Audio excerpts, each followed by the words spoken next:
नमस्कार। बड़ी खुशी की बात है, आप लोग हमारे प्रोग्राम्स में इंटरेस्ट ले रहे हैं और जो लोग ले रहे हैं वो खूब ले रहे हैं। देखिए जिनको अपने स्वास्थ्य की चिंता है और वो सही स्वास्थ्य को समझते हैं, वो लोग बहुत अच्छा इंटरेस्ट ले रहे हैं और वो समझ रहे हैं कि असल में क्या होता है। देखिए, गेहूँ के ज्वारे से संबंधित कुछ इंक्वायरीज़ बड़ी अच्छी-अच्छी मेरे पास आईं। कुछ लोगों ने बाहर से इंडिया के बाहर से भी इंक्वायरीज़ करी और कुछ इंडिया की। इंडिया की ख़ास तौर पे ये इंक्वायरीज़ थी कि इस समय मौसम गेहूँ के ज्वारे का नहीं है। इस समय बेमौसम हम कैसे बोएँ? और देखिए बाहर ऑस्ट्रेलिया में या इंग्लैंड में या अमेरिका में तो ये आम स्टोर्स पे बहुत मिलता है। लेकिन इंडिया में अभी ये चलन नहीं पैदा हुआ क्योंकि यहाँ पे लोग इतना एक्सपेंसेस नहीं करते, खर्च करते नहीं। आप देखिए इसका बड़ा अच्छा है कि 1-2 किलो गेहूँ ले आइए, वो आपके कई महीने चल जाएँगे और 1-2 किलो गेहूँ 30, 40, 50 रुपए का आपका बढ़िया से बढ़िया आ जाएगा। अच्छे से अच्छा दाना उसमें आ जाएगा। गेहूँ बोने का तरीका ये है कि 10 गमले आप बना लीजिए। 10 गमलों में जितने गेहूँ आपको बोने हों, 1-1 दिन के, 2-2 दिन के डिफरेंस पे बोइए।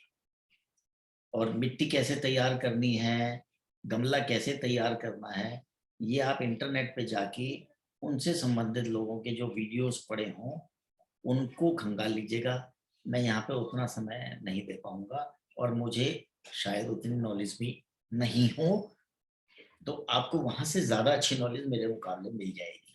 तो आप उसको गेहूँ के ज्वारों को स्वस्थ सुनकर कैसे अब रहा आउट ऑफ द सीज़न अगर गेहूँ जैसे गर्मियाँ हैं, अब इस समय यहाँ इंडिया में वातावरण में नहीं होता। तो देखिए आज हर वातावरण में, हर मौसम में हर चीज़ पैदा हो रही है। इसका तरीका ये होता है कि आजकल टमाटर है, 1 कुंटल पैदा होता है मान लीजिए 1 कुंटल पैदा होता है 1 बीघा में, तो 5-5, 10-10 कुंटल पैदा हो रहा है थोड़े से एरिया में। फैक्ट्री की तरह से टमाटर बोया जा रहा है। पहले मज़ाक-मज़ाक में किसी ने कहा कि टमाटर किस फैक्ट्री में बनता है? आजकल वाक़ई फैक्ट्री में बन रहा है। लेयर्ड फैक्ट्री बन रही हैं, 1 लेयर, 2 लेयर, 3 लेयर, उसमें छोटी-सी क्यारी होती है, बहुत कम मिट्टी लगती है, बहुत कम पानी लगता है और चारों तरफ पॉलीथीन से ढका हुआ होता है और उसके अंदर वो वातावरण पैदा कर देते हैं, जो टमाटर के लिए ज़रूरी है, जो उस पर्टिकुलर फूल के लिए ज़रूरी है। फूलों की खेती ऐसी ही होती है और बड़ी प्रॉफ़िटेबल होती है। तो कहने का मतलब आप गेहूँ के जुआरे के लिए अपने घर का एक कोना छोटा-सा इस काम के लिए आप बना सकते हैं। करीब 4 स्क्वायर फुट का 4-5 स्क्वायर फुट का जगह आप कोई छज्जे का कोना, कोई ऐसा कोना आप बना सकते हैं, जिसमें आपको कम पानी देना पड़ेगा और वातावरण आपका पौधे के लायक भरपूर रहेगा। उसको ठंडा गर्मियों के लिए ऐसी जगह रखिए, जहाँ पे ठंडा रहे वो अपना उस तरह का वातावरण है और वैसे मैंने आपको बताया इंटरनेट पे आप देख लीजिए इस चीज़ को। तो आप 10 गमलों में अगर गेहूँ का ज्वारा बोएँगे, आपको फ्री ऑफ कॉस्ट हमेशा मिलता रहेगा। इसका रस का सेवन करने से निरंतर जाड़ों में तो आप करें ही, गर्मियों में भी कर सकते हैं। अगर जाड़ों में आपको मिलता है, तो होता क्या है कि जब आप गमलों में बोएँगे, मेरा एक्सपीरियंस ये है कि करीब 7-8 इंच का पौधा हमें इतना बड़ा पौधा चाहिए होता है। तब तक इतनी प्रॉब्लम नहीं आती आउट ऑफ मौसम भी। कभी-कभी बहुत एक्यूट मौसम खराब हो तब अलग बात है, जो इसके बिल्कुल मतलब का नहीं है। नहीं तो ये पौधा इतना बड़ा हो जाता है। देखो गेहूँ की बाली नहीं आएगी, गेहूँ नहीं आएगा, हमारा वो पर्पज़ भी नहीं है। हमें तो पत्तों से गेहूँ का रस लेना है, क्लोरोफिल लेना है इसका। इसका जो क्लोरोफिल है, इक्विवेलेंट टू मानव ब्लड है। इसमें वो सारे तत्व होते हैं जो मानव के ब्लड में होते हैं। गेहूँ के पौधे के लिए वो ब्लड है, हमारे लिए हमारा लाल ब्लड है। पौधों के लिए क्लोरोफिल ब्लड है। वो फोटोसिंथेसिस से बनता है।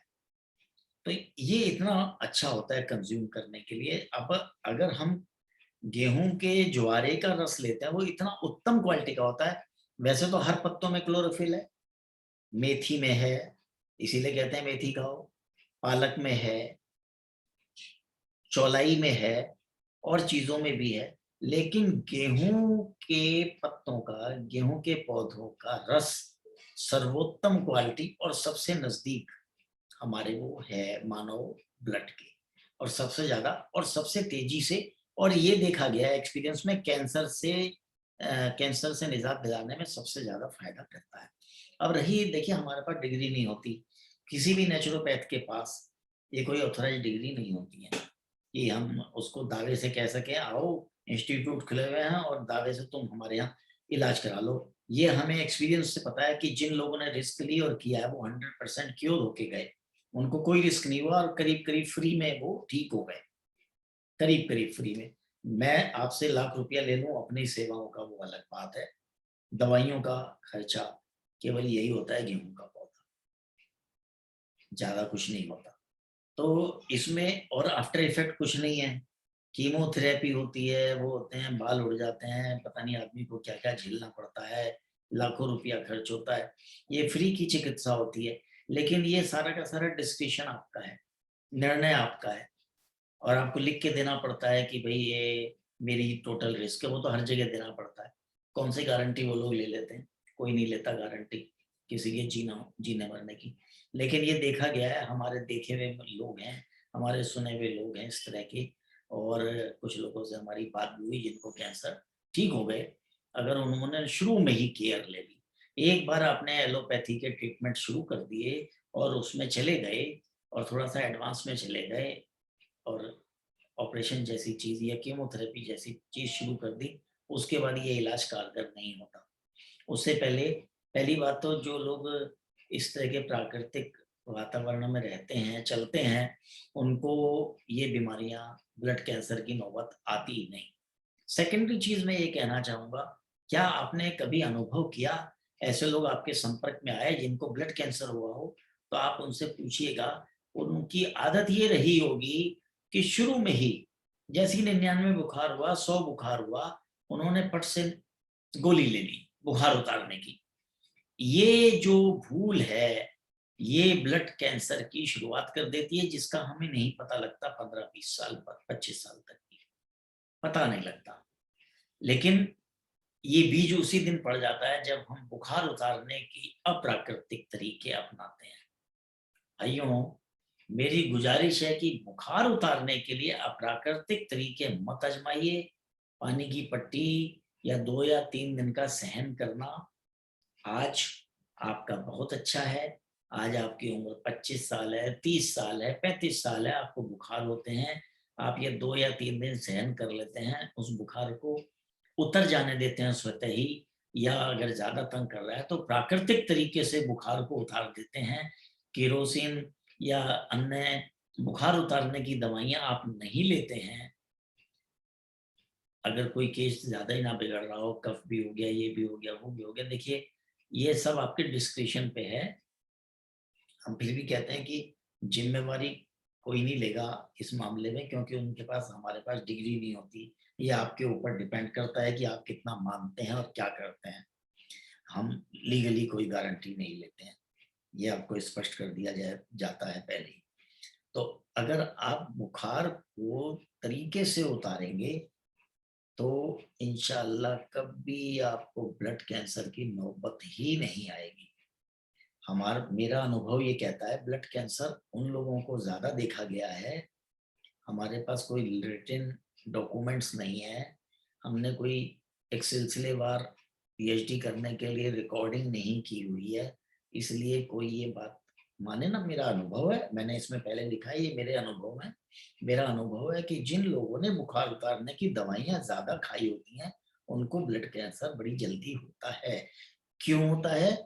क्योंकि वो विजातीय पदार्थ आपके ब्लड में ही रह जाते हैं और आपका बुखार उतर जाता है। जैसे कि म्युनिसिपैलिटी में बंगी ने कूड़ा इकट्ठा किया, सफाई कर्मी ने एक जगह इकट्ठा किया और उसमें आग लगा दी। वो वहीं राख पड़ी है और अभी आग जलनी शुरू हुई, किसी ने आके उसमें बाल्टी पानी डाल दिया। तो वो आपके ब्लड में इस तरह से, वो जो गर्मी है और जो कचरा है वो पूरा फूँका नहीं और वो वहाँ से खत्म नहीं हुआ, और वो जो है सर्कुलेट हुए जा रहा है, ब्लड की डेंसिटी बिगाड़ा जा रहा है, ब्लड के अंदर कहीं किडनी में मार कर रहा है, कहीं फेफड़ों में मार कर रहा है, आपके ऑर्गन्स को आक्रांत कर रहा है लगातार, और धीरे-धीरे कैंसर का रूप वो ब्लड को दे देता है, क्योंकि ब्लड बिगड़ जाता है उसमें। सबसे ज़्यादा दिक्कत ब्लड में आती है इस तरह की बुखार की। बुखार होता ही ब्लड की इम्प्योरिटी से ब्लड में कोई बीमारी आएगी, कुछ होगा, तो आप कोशिश करो कि ब्लड को नेचुरल तरीके से ठंडा होने दो, ना कि दवाइयाँ खा के।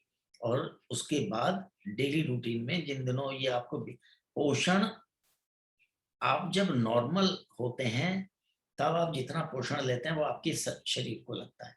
और जब आप बीमार की अवस्था में होते हैं, तब आप जितना खाते पीते हैं, जितना अपने को पोषण देते हैं, वो आपके पुष्ट आपको करता होगा या नहीं करता होगा ये आप जाने, लेकिन वो बीमारी को भी पुष्ट करता है। जैसे एंटीबायोटिक्स दवाइयाँ जर्म्स को मारती हैं, वो हमारे टिश्यूज को भी नुकसान करती हैं। उनके लिए वो भी हमारे टिश्यूज, हमारा बॉडी भी एक टारगेट रहता है। वो बात दूसरी, हमें उसका पता नहीं लगता। कभी-कभी छोटा नुकसान हमारी बॉडी का वो बेनिफिशियल होता है बड़े नुकसान से। या जैसे कि मान लीजिए 100% वायरस खत्म हो गया और थोड़ा-सा नुकसान हमें हो गया, तो वो आदमी झेल लेता है। वो हमें पता ही नहीं लगता, वो अलग बात है। लेकिन कोशिश करिए कि वो वायरस हम नेचुरल तरीके से खत्म कर दें। वो गंदगी बॉडी की तरीके से, वो जीवाणु हम नेचुरल तरीके से खत्म कर दें। तो आपको इस तरीके से गेहूँ के जुआरे के बारे में बड़ा इंटरेस्ट लिया लोगों ने, और इससे पता लगता है कि लोगों में हमारे पैथी के और हमारे अनुभव में इंटरेस्ट लेने की एक होड़ सी लग गई है। बहुत से फ़ोन आ रहे हैं और बहुत से लोग मेरे से अलग-अलग चीज़ों के बारे में बात करते हैं। किसी पे की कोई इंक्वायरीज़ होती हैं, तो आप कमेंट्स बॉक्स में लिखते रहिए। कमेंट भी अब पहले से ज़्यादा आने लगे हैं। आप लिखते रहिए, मैं इसी तरह से आपको अपने एक्सपीरियंस बताते रहूँगा, और अगर आपकी कोई प्रॉब्लम है, उसको सार्वजनिक प्रॉब्लम की तरह डिस्कस करता रहूँगा, बिना आपका नाम डिस्क्लोज़ किए, आपकी प्राइवेसी का सम्मान करते हुए पूरा, मैं आपको उसके बारे में जितना मेरे बस की होगा, उतना गाइड करता रहूँगा। और आप अपने डॉक्टर स्वयं हैं। सबसे बड़ी बात ये है कि हमें आपसे पैसे नहीं चाहिए, हमें कुछ नहीं, लेकिन अगर आप मेरे पास अलग से आते हैं, अलग से मेरा टाइम लेते हैं, तब हम देखेंगे कि अगर आप इंटरेस्ट ले रहे होंगे, तो हम आपकी इच्छा से वॉलंटरी खूब सेवा करेंगे। लेकिन केवल टाइम पास करने के लिए अगर आप सेवा लेते हैं, कि चलो एक फ्री की सेवा है, इंक्वायरी करनी है, ज़रा देख तो लें क्या कह रहा है, मेरा समय मत खराब करिए।